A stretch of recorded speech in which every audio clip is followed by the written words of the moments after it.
और कैसे हो भाई? ये वाली गाय से खेलना है? फिर कौन सी? अच्छा अच्छा, ठीक है ठीक है। हेलो एवरीबॉडी, कैसे हैं आप लोग? और जो भी बच्चे कंपटीशन एग्ज़ाम की तैयारी कर रहे हैं या फिर जो बच्चे जॉब के लिए तैयारी कर रहे हैं, बहुत ज़्यादा मेहनत कर रहे हैं। कोई बच्चे घर से बाहर रहकर जॉब की तैयारी कर रहे हैं, तो कुछ बच्चों ने अपने आप को कमरे में बंद कर लिया है, कमरे में बंद करके कंपटीशन एग्ज़ाम की तैयारी कर रहे हैं।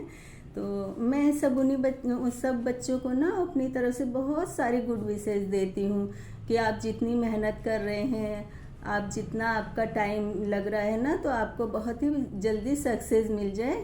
और मैं ईश्वर से ना हमेशा आप सभी के लिए ना प्रेयर करती हूँ, क्योंकि जो मेरे भारत के बच्चे हैं तो वो मेरे सभी बच्चों की तरह ही हैं।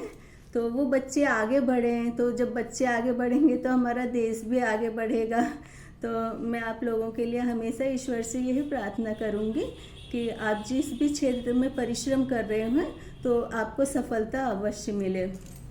और आज मेरी थोड़ी सी ना तबीयत ख़राब है। मेरा पता नहीं क्यों 3-4 महीने से ना बीपी लो बहुत ज़्यादा चल रहा है, और बीपी लो रहने से ना मेरे घर वालों को बहुत ज़्यादा परेशानी होती है। क्योंकि जब मैं सो जाती हूँ तो मुझे पता ही नहीं रहता, तो मेरे जो बच्चे उनको बार बार ध्यान रखना पड़ता है। और ना शादी के 2 साल पहले ना मेरी बहुत ज़्यादा तबीयत ख़राब हो गई थी। मुझे पता भी नहीं, थोड़ा थोड़ा सा याद है, क्योंकि शादी के इतने साल हो गए ना, तो मुझे बहुत सारी जो बातें हैं वो मेरी मेमोरी से लॉस हो चुकी हैं। तो बहुत ज़्यादा तबीयत ख़राब रहती थी। और फिर उसके बाद जब मेरी शादी हुई तब भी मेरा बीपी लो तो हमेशा ही रहता है। और जब मुझे ना अपने घर की भी बहुत ज़्यादा याद आती है तो मेरे हस्बैंड मुझे बाय एयर भिजवा देते हैं वहाँ पर। मैंने ये कॉमेडी के लिए बोल रही थी कि मुझे भिजवा देते हैं। मेरे जो हस्बैंड है ना, मुझे या तो मेरे बेटे के साथ भेजते हैं और या फिर खुद से ले जाते हैं, ताकि बाय एयर जाऊँ तो टाइम भी कम खर्च हो। और ना मेरी ट्रेन में बहुत ज़्यादा तबीयत ख़राब हो जाती है। और अब तो ऐसा होता है कि यदि हम लोग कहीं शादी में भी 1 घंटे के लिए भी जाते हैं तो भी गाड़ी में मेरी बहुत ज़्यादा तबीयत ख़राब हो जाती है। तो इसी वजह से मैं बहुत कम जाती आती हूँ। ये समझ लीजिए कि मैंने ना कई सालों से अपने आप को ना एकदम घर में ही बंद करके रखा है। तो आज मैं जो टॉपिक लेकर के आई हूँ आपके लिए, जो आपके बड़े बुजुर्ग हैं, आपके माता पिता हैं, दादा दादी हैं, जो भी आपके घर में रहते हैं और जिनका भी आपके साथ रिलेशन है, तो मैं उनके बारे में कुछ पहले तो सबसे पहले उनके लिए मेरी ही सहानुभूति है। और मैं ये चाहती हूँ कि जो भी आपके घर में बड़े बुजुर्ग हैं, ईश्वर उनको लंबी उम्र दे, स्वस्थ रखे। और आजकल जो है बच्चे बहुत ज़्यादा पढ़ लिख जाते हैं, हम सारी उनकी जो इच्छाएं हैं वो पूरी करते रहते हैं।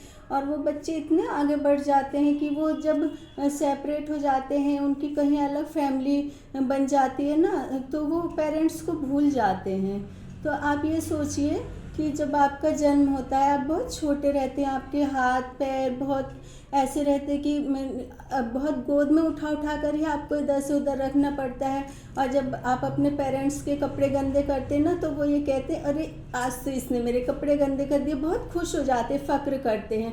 और जब वही माँ बाप बूढ़े हो जाते हैं, आप किसी बड़े ऑफिसर लाइन में चले जाते हैं, किसी अच्छी जॉब में जाते हैं ना, और आपके पेरेंट्स आपके साथ में जाते हैं, या फिर आपके पेरेंट्स घर में ऐसे कपड़ों में रहते हैं, तो वही कपड़े आपको गंदे लगने लगते हैं। आप कहते हो नहीं मम्मी पापा, आप ना इस तरह से कपड़े मत पहना करो। मतलब बच्चों के हिसाब से माँ बाप का जो वजूद है वो ही ख़त्म हो जाए, उसको ही बदल दें।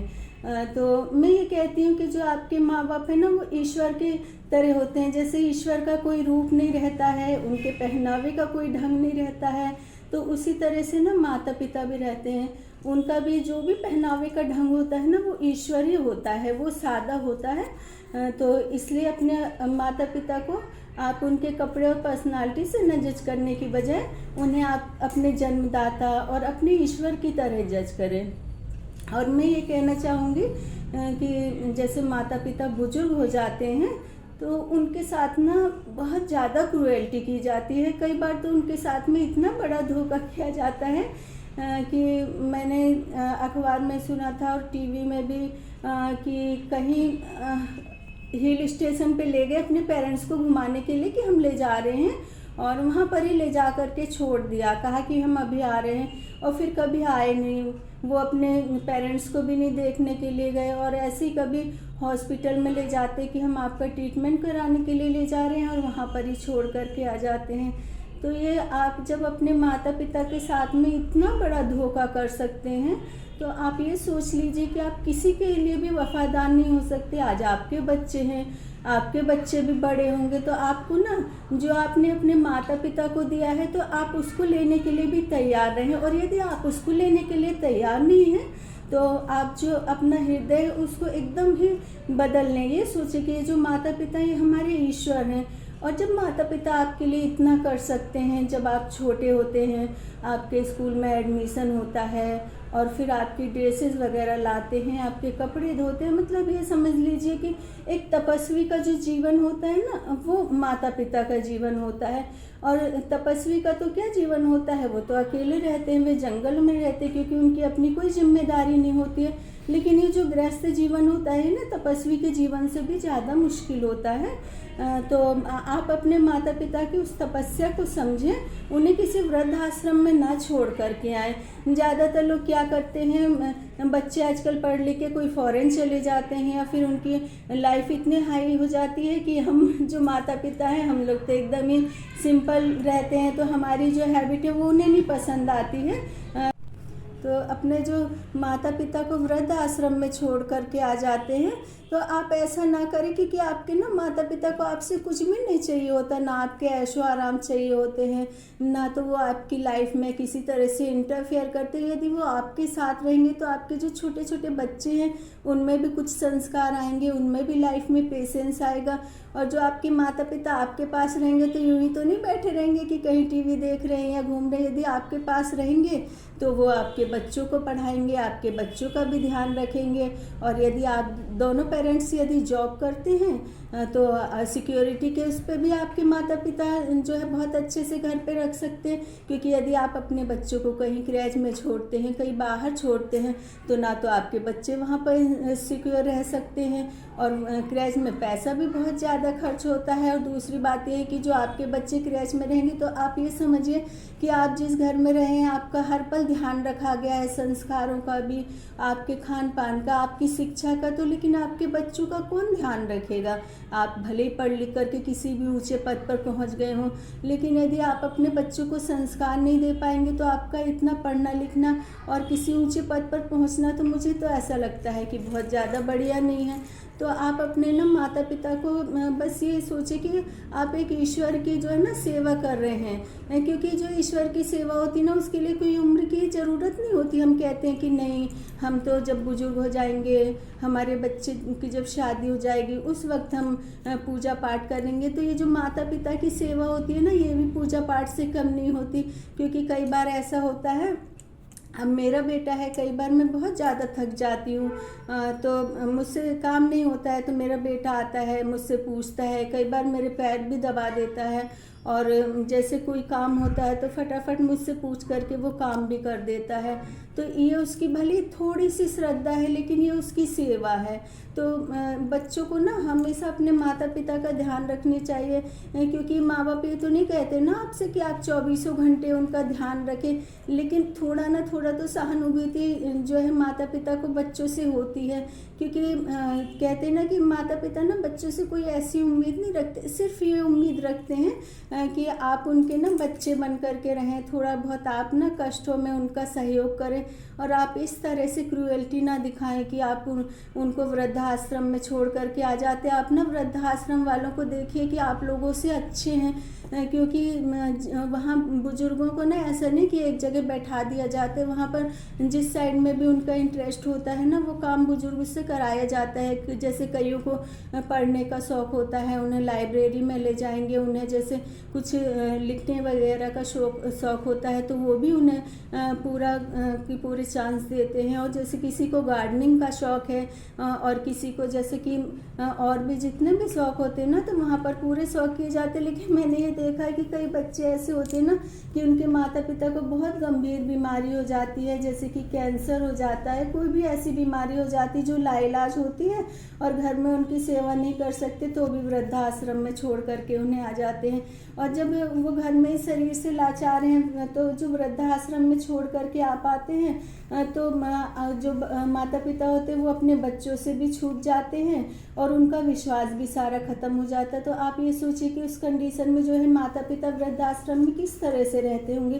तो ऐसा तो नहीं करना चाहिए कि जो माता पिता आपको जन्म देते हैं और आपके लिए इतना कष्ट उठाते हैं, तपस्वी की तरह आपके लिए सारा जीवन अपना ख़त्म कर देते हैं और आप उन माता पिता के साथ में ऐसा करते हैं। और मैं ये बात जो है ना किसी के लिए भी पर्सनली नहीं कह रही हूँ, चाहे मेरे कोई जानने वाले हों या कोई भी, चाहे मैं खुद भी हूँ, मेरे बच्चे भी हों, मैं किसी के लिए भी ये बात पर्सनली नहीं कह रही। जो कुछ आजकल हो रहा है वो आजकल ना हो, उससे जो है आप लोगों को कुछ सीख मिले। आप अपने माता पिता के साथ ऐसा ना करें। आप किसी बड़े बूढ़े का दुख जो है उसको कम करने की बजाय बढ़ाए ना, क्योंकि ना मैं ऐसी हूँ ना कि जहाँ सेवा का अवसर आता है तो मैं वहाँ कोई रिश्ता नहीं देखती हूँ। मैं ये नहीं देखती हूँ कि यदि कोई रोड पे गिर गया हो, चाहे वो भिखारी का बच्चा भिखारी हो, कोई भी हो, उसके कपड़े भी सारे गंदे हो रहे हों और उसे कितनी चोट लगी हुई, तो मैं उस वक्त ये नहीं सोचती हूँ कि कोई आएगा इसको उठाएगा। मैं खुद जा कर के उठाती हूँ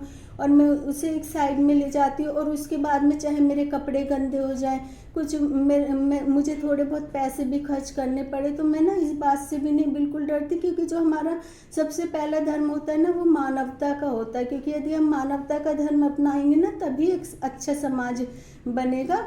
और मैं एक बात और बताती हूँ कि जो आजकल क्या बहुत पहले से जब से ये फिल्मों का निर्माण हुआ है, जैसे जैसे फिल्म उद्योग आगे बढ़ते चले गए हैं, तो जो हम लोग हैं ना अपने व्यवहार में, आचार में, हर तरह से उन्हीं की कॉपी करते रहते हैं, चमक धमक में, हर एक बात में। और जबकि ये तो उनकी एक्टिंग होती है, उनका कोई व्यवहार नहीं होता है इसमें। जिस तरह से कि हम लोग इंस्टाग्राम यूट्यूब पर एक्टिंग करते हैं, हमारा कोई ऐसा नहीं होता कि यदि हम कोई सैड सॉन्ग आ रहे होते तो नहीं उसके अंदर ही हमारे इमोशंस भरे होते। हाँ, वो जो सैड सॉन्ग होते हैं हमें उस तरह से उन पर एक्टिंग करनी होती है कि वो देखने में एकदम नेचुरल सा लगे। और लोग आजकल ना इसी तरह से सारी फिल्मों में जैसे बहुत सुंदर दिखे तो उसी सुंदरता को रखना चाहेंगे, उसके लिए कितना कितना टाइम बर्बाद कर देते हैं अपना। कई जो लड़के लड़की जिम भी जाते हैं और जो लड़कियां सुबह से शाम तक अपनी खूबसूरती के लिए लगी रहती हैं। और आप देखिए कोई भी जो हमारा जो ये शरीर होता है ना एक पैकिंग की तरह होता है कि जिसके अंदर एकदम खूबसूरत पैकिंग होगी। अब हम ये क्या सोचते हैं कि इसके ऊपर ये बहुत ज़्यादा खूबसूरत पैकिंग है तो ये इंसान बहुत अच्छा होगा, और हम इसी बारे में सोच सोच करके ना हम अपना बहुत ज़्यादा टाइम ख़राब कर देते हैं।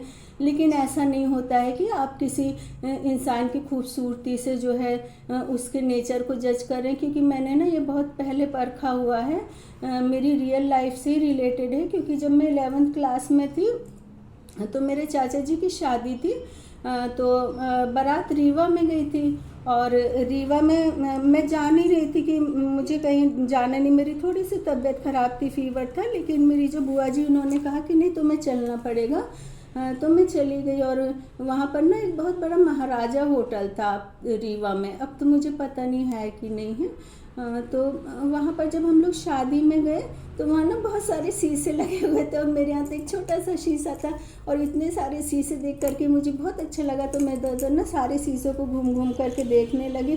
तो इतने में मैंने क्या देखा कि मेरे फेस पर एक छाला हो गया। तो मैंने कहा चलो कोई नहीं। अब मैंने, आप यकीन नहीं मानेंगे, आधा घंटे के अंदर मेरे फेस पर इतने छाले हो गए कि मेरे जो ना कट्स वगैरह दिखने एकदम ही बंद हो गए। और मुझे लग रहा कि कहीं ये शीशा ख़राब है। फिर मैं एक से दूसरे शीशे में देखने लगी और आधे एक घंटे के अंदर मेरे जो फेस है ना पूरा का पूरा जो है छालों से भर गया और मुझे बहुत तेज़ फीवर भी आ गया, घबराहट होने लगी। और मैंने अपनी बुआ जी से कहा कि अब मुझे शादी में नहीं जाना, अब तो मुझे घर भेज दो आप। तो बोल रही कि नहीं बेटा, अब इतनी रात को तुम्हें कहाँ घर भेजेंगे, तो ऐसा कर तुम आराम कर लो। तो थोड़ी देर के लिए मैं बारात में गई, फिर मैं आकर के ना आराम करने लगी। अब मुझे समझ ही नहीं आ रहा क्या करना। जब मैं सुबह घर आई तो मेरी मम्मी ने देखा, तो फिर ना मम्मी तो मुझे देखकर ही रोने लगी। जब तक मैं ठीक नहीं ना वो रोती रहती थी। और मेरे सामने एक आंटी रहती थी, तो वो वही मेरे छालों के बैंडेड वगैरह करना, दवा लगाना, वो ये सब कुछ करती थी।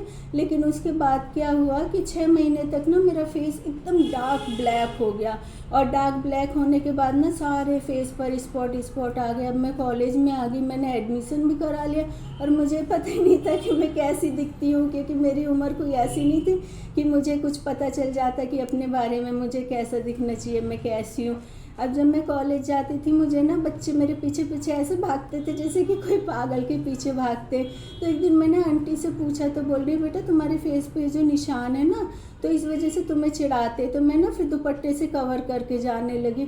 तो मेरे जो फेस के जो जितने भी स्पॉट थे वो तो सही हो गए, लेकिन जो मेरे सोच पे, मेरे दिमाग में स्पॉट लग गए ना, वो कभी नहीं ठीक हुए। जब भी मैं शीशे में देखती हूँ ना, तो मुझे ऐसा लगता है जैसे कि मुझे मेरा वही फेस ध्यान आ रहा है।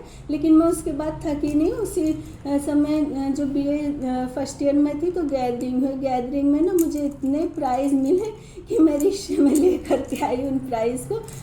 तो हमको ना कभी किसी की जो है सुंदर नहीं है कुछ नहीं, तो इस बात पर ना तो हमको कमेंट करना चाहिए, और हम ये सोचें नहीं ये सुंदर नहीं तो हम इसे कैसे एक्सेप्ट कर सकते।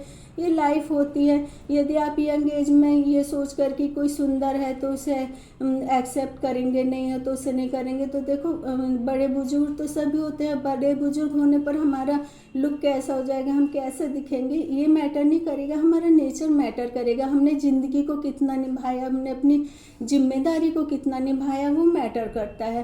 तो चाहे कोई बच्चे हो चाहे बड़े हों, किसी को भी ना ये लेकर के नहीं बैठना चाहिए कि अरे वो सुंदर है। सुंदरता एक मृग तृष्णा की तरह होती है। सुंदरता के जीवन में कोई भी बिल्कुल भी महत्व नहीं होता है। चाहे आप किसी भी बड़े से बड़े कंपटीशन या एग्ज़ाम की तैयारी कर रहे हैं, वहाँ सुंदरता एक साइड में रहती है। वहाँ पर आपके एटीट्यूड को देखा जाता है, आप ड्रेस किस तरह से पहन रहे हैं उस तरह से देखा जाता है। और एक बात और मैं कहना चाहूँगी कि यदि आप दोस्त बनाते हैं तो दोस्त भी इस मैटर पे नहीं रहता है कि आप बहुत रिच हैं या बहुत अच्छे कपड़े पहन रहे हैं या फिर आप बहुत खूबसूरत हैं। सच्चा दोस्त होता है वो वही होगा कि जो आपकी कमियों के साथ भी आपको एक्सेप्ट करता है, तो वही आपका सच्चा दोस्त होगा।